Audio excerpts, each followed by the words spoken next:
पांग बापाच फेडते, पांग बापाच फेडते. आणि जेव्हा ही बापाचं पांग फेडते, एखादी चांगली गोष्ट करते, आणि जेव्हा हे बापाला कळतं, जेव्हा बापाला कळालं, डॉल्बी पेक्षा सुद्धा माझा आवाज चांगला आहे मला माहिती, मागापासून माझी स्पर्धा त्याच्याशी चालू आहे. जेव्हा बापाला कळालं, शेवट जेव्हा बापाला कळालं, त्याच काळीज जळालं, लेक छातीशी धरता, त्याच टिपूस गळाल, त्याच टिपूस गळाल, त्याच टिपूस गळाल. हे सगळं सांगण्याचं कारण पूर्वीच्या गावगाड्यामध्ये मग आई वडील भाऊ बहीण आजी आजोबा या सगळ्या गोष्टी एका अशा नात्याने घट्ट विणलेल्या होत्या. ही विण मागच्या 20 वर्षामध्ये शहरीकरणाची नखं गावाला लागली, विभक्त कुटुंब पद्धतीची पद्धत ग्रामीण भागामध्ये मोठ्या प्रमाणात सुरू झाली.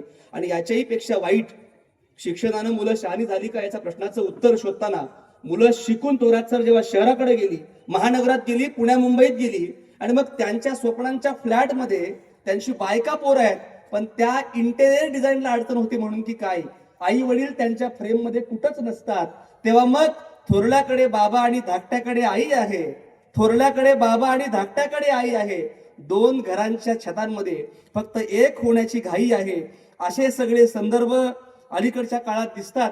आमचा हवा नावाचा कवी फार हे सगळं मग ग्रामीण भागातलं एक पोरग शहराकडे गेल्यानंतर तो शहर आणि गाव याची तुलना करताना काय म्हणतो की माय बघ की ग कसं राक्षसागत दिसतात बंगलं, हेनीच गिळली नव आपली हिरवीगार जंगलं. गावाकडे म्या पवायचा ती किसना माय तर केवढी मोठी, आणि तोंडाला तर पुरल काय ग ही नळाची इवली इवली तोटी. आता गावायचं नाही तिथं रोज ताजं मास, आणि वाटलंच कधी वाईट तर पाखरांशी बोलायचं कसं. पाखरांचं सोड, शहरातली गोष्ट, पाखरांचं सोड माय, इथं माकडं बी प्लॅस्टिकची असतात, उचलून आपटलं कितींदा तरी बी गालात हसतात. चल माय चल आपल्या गावाकडे जगू, या धुराच्या समिंदरात आपली आणखी भर नगू. माय शेजारणीला सोडून तुला जमल का ग एकटीला जेवायला, शेजारणीला सोडून तुला जमल काय ग एकटीला जेवायला.